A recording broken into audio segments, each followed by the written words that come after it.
Good evening and welcome to the April 14th, 2021 Planning Commission meeting. I'm going to call this meeting to order and we'll begin with the Pledge of Allegiance.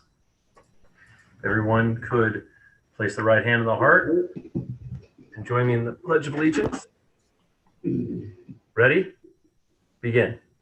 I pledge allegiance to the flag of the United States of America and to the republic for which it stands, one nation, under God, indivisible, with liberty and justice for all. Thank you.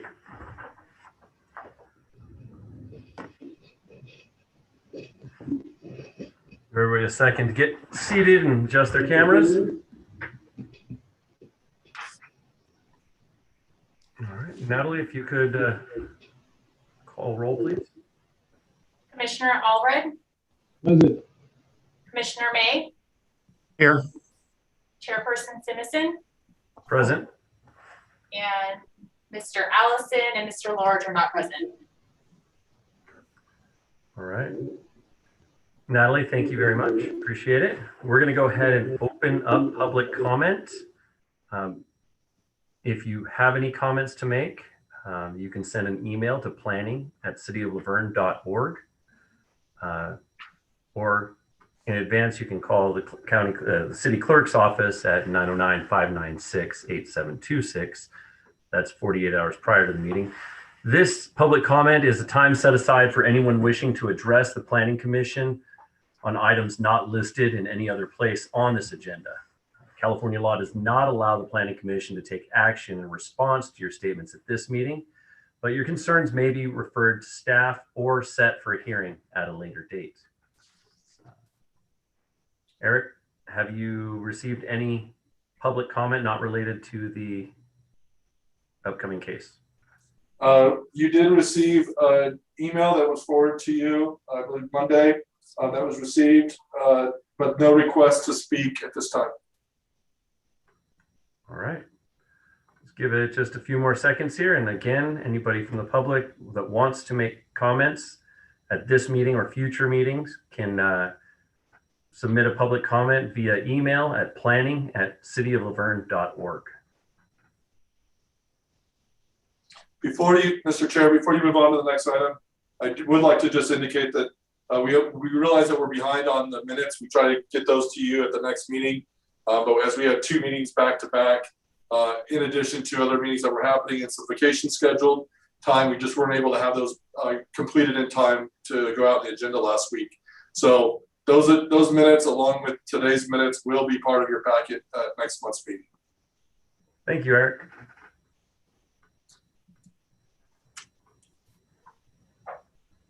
All right, well, I'm going to assume we have no other comments from the public at this point, so close the public comment and we're going to move on to public hearing.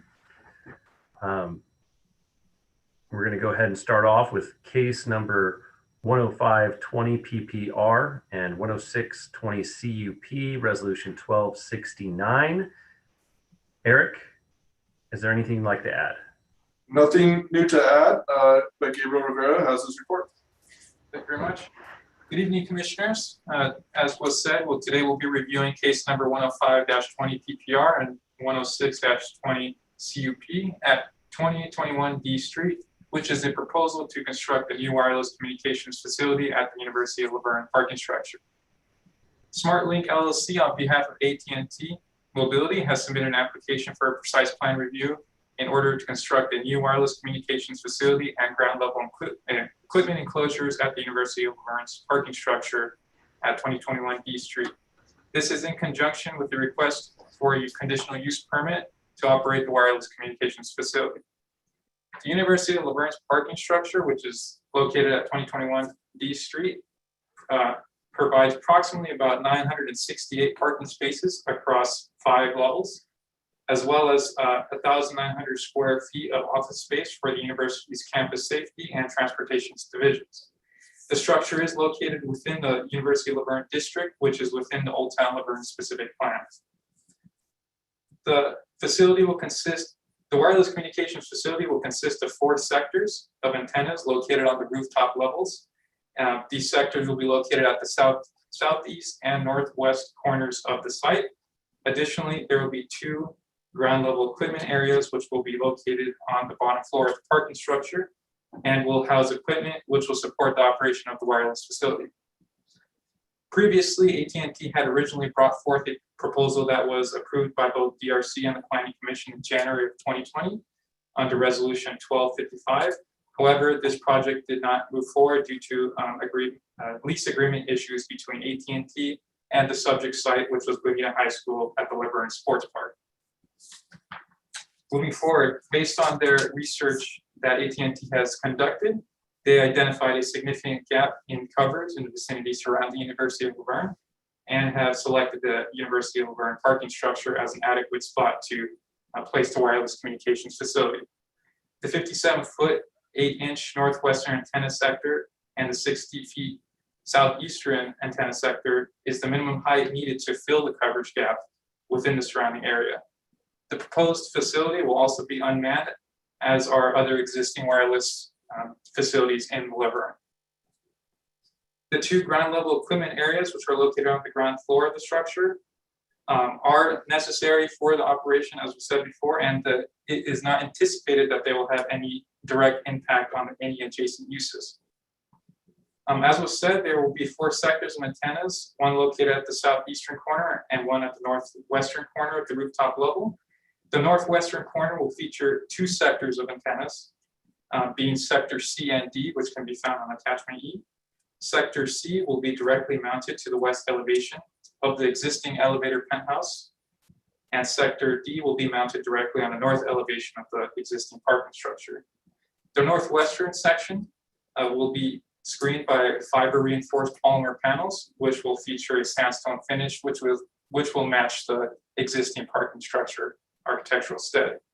The southeastern corner antenna sector, Sector A and B, will be enclosed by a faux penthouse and will be textured and painted to match the existing brick penthouse already on site. The proposal also includes those 2 ground level equipment areas, which I talked about, on the ground floor. One of the equipment areas is located on the southwestern side of the site, which AT&T will lease from the University of Laverne. The proposed lease area will be 16 feet and 6 inches by 14 feet. And the second equipment lease area can be found on the southeastern side of the parking structure and will be located between 2 sets of existing columns. The lease area will house a generator and will be surrounded by an 8-foot chain link fence. And the lease area will occupy 12 feet and 6 inches by 5 feet and 10 inches of space. Due to the installation of this new wireless facility along the interior rooftop parapet on the northwestern side, this will reduce the length of approximately 3 parking spaces on the top floor to accommodate the required parking stall dimensions as outlined by the municipal code of Laverne. These 3 stalls will be restricted to meet the minimum dimensions required. There will be adequate backup space of 25 feet as required by the municipal code, and no parking stalls will be removed. Since the parking structure lies within the Old Town Laverne Specific Plan, the Old Town Laverne Specific Plan defers to development standards for the University of Laverne District, and as per the adopted University of Laverne Master Plan. The development standards for the University of Laverne District include a maximum height of 60 feet for structures, and the Development Review Committee may allow for additional height limits for rooftop equipment screening and architectural elements. The proposed antenna sectors will reach a maximum height of 57 feet and 8 inches and 60 feet respectively. Moving forward, based on the design and type of the proposed mounted antennas, the Federal Communications Commission, FCC, have found that these facilities do not pose any type of environmental health concerns, particularly in regards to radio frequency RF emissions. The FCC categorically excludes facilities that are not mounted to a building and that are more than 10 meters or about 33 feet above ground. And the FCC concluded that facilities that meet these requirements are highly unlikely to cause human exposures in excess to the guideline limits laid out by the FCC. Based on the staff report and the draft conditions of approval and the draft resolution, staff and the Development Review Committee recommend Planning Commission approve resolution number 1269, approving case number 106-20 CUP, which would allow the operation of the new wireless communication facility at the University of Laverne. Thank you very much. You're muted. Thank you, Gabriel. Appreciate the presentation. We're going to go ahead and open up the floor for public hearing, public comment. And again, as I've said before, if you go to planning at cityoflaverne.org, then you can make your public comment at this time. Eric, do we have any public comments? Not at this time, but the applicant I am bringing in the room. Will, I don't know that you're on here twice, so if you could unmute yourself and turn your video on, I will bring both of your accounts in and see which one works.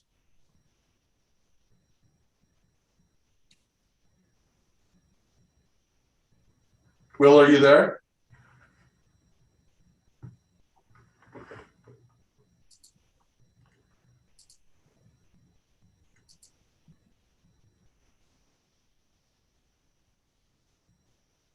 One second.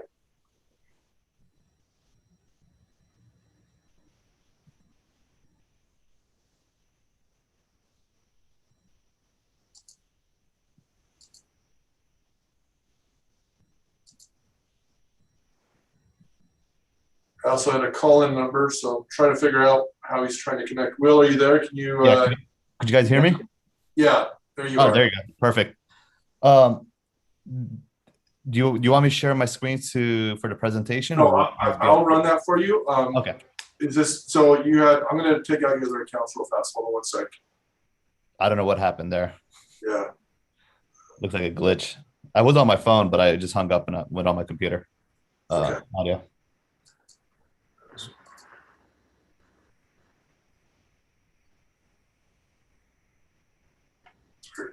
Okay. Well, I'm going to go to screen share to do your presentation. Will, we can hear you. Hold on one second. Okay, perfect.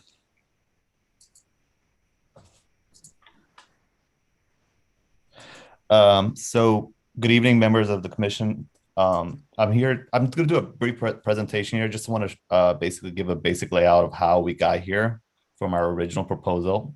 As we said, the address needed a bit of update on that one. My apologies, but we're going to go ahead here. So basically, like Eric said in the beginning, and Gabe, our original proposal was at the Bonita Unified School District property, where we were supposed to put it on the existing light structure, but due to public feedback and due to basically pretty much the public feedback, Bonita Unified School District decided not to pursue any agreement or project on any of their properties.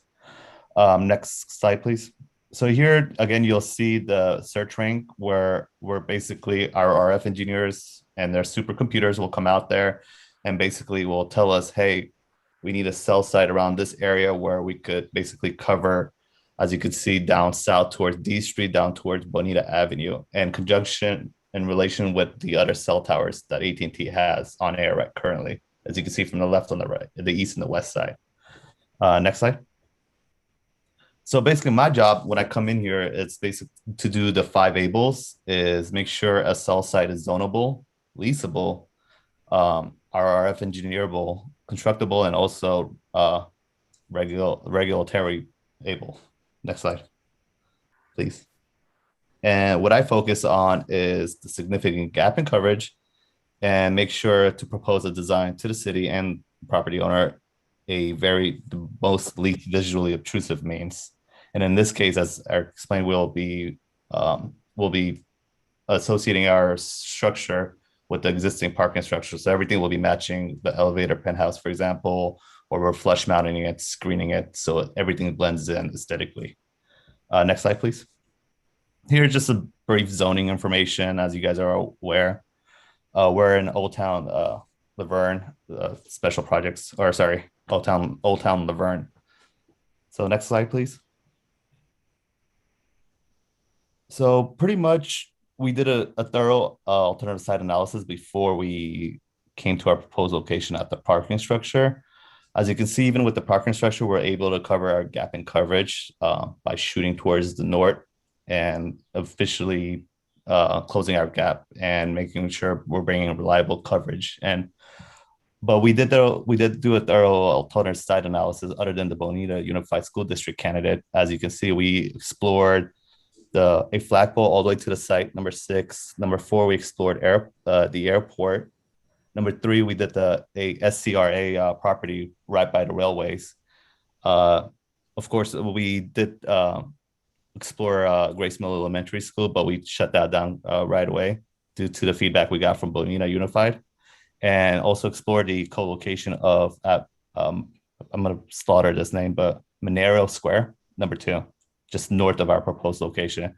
After exploring all those candidates, it's deemed that we could basically go on the parking structure, and ULV's officials agreed on a lease agreement to partially lease us space.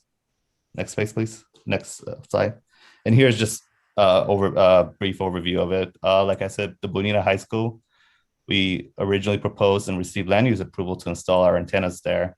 And due to the concerns from the public, the school district decided to pull back on working with AT&T on that. Monero Square, there was a co-location where there's, I believe, an existing Verizon cell site. We don't have, there was not additional ground space to house our equipment, and also the center line that is available wasn't sufficient enough. Basically, they would have put us on a lower center line, and we would be shooting into buildings, which kind of defeats the purpose. This was the one I was talking about owning by SCRA, the Southern California Rail Authority, by the Rail Authority. And that location's actually nearby an existing AT&T cell site. We explored Brackett Field Airport, and the only height that was required to close our gap in coverage will not be approved by FAA or the airport because of how close it is to runway 26 at the airport. Grace Mill Elementary School, and also the last site that we kind of analyzed and deemed non-feasible was a flagpole at North White Avenue.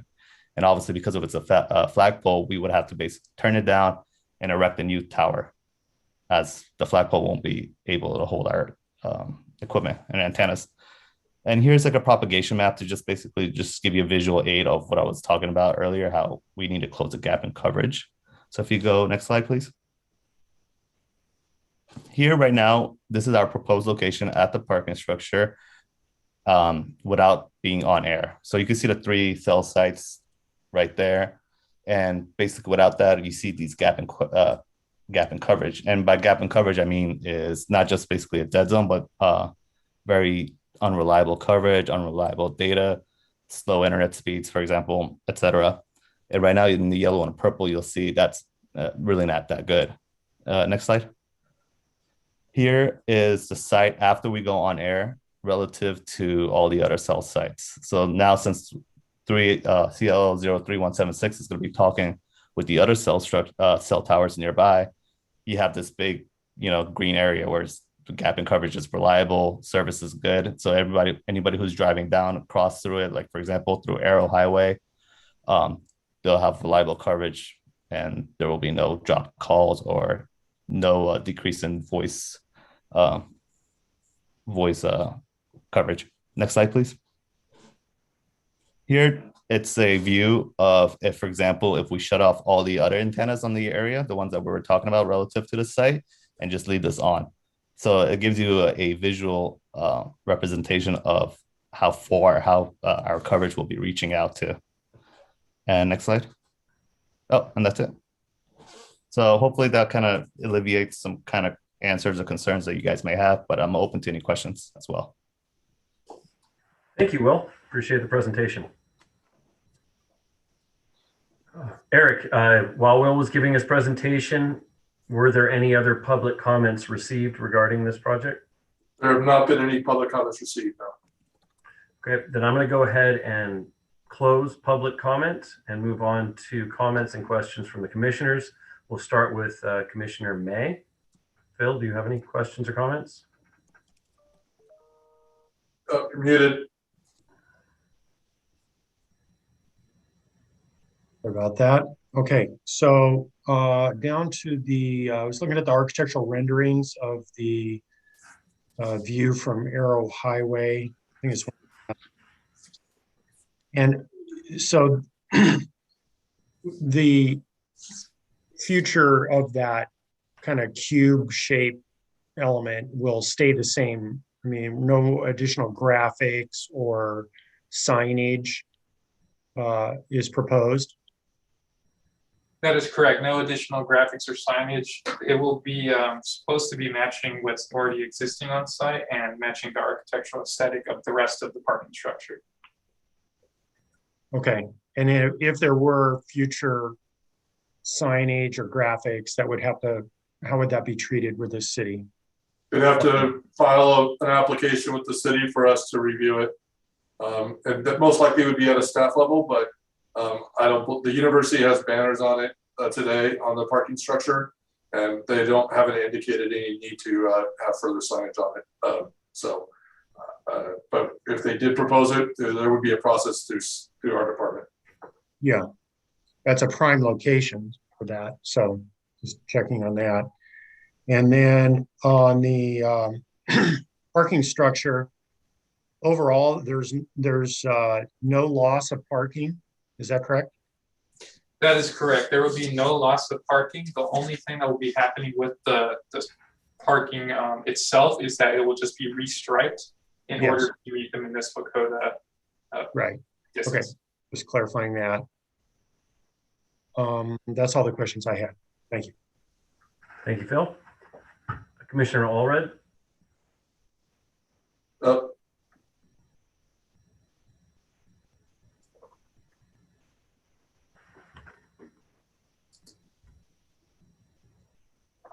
Was that a no or just muted? He's muted. I just have to unmute. Jeff, you're muted. You have to unmute the screen.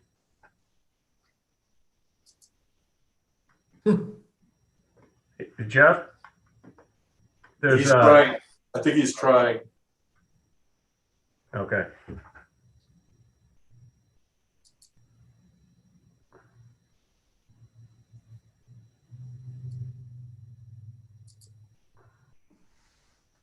Bottom left of your screen.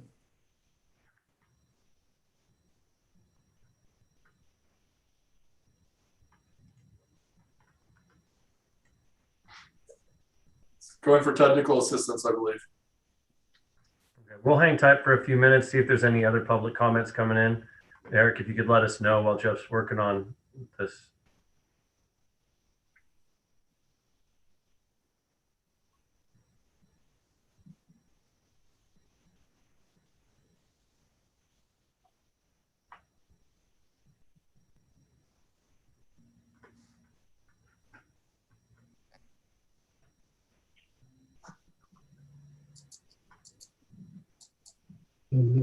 There we go. There we go.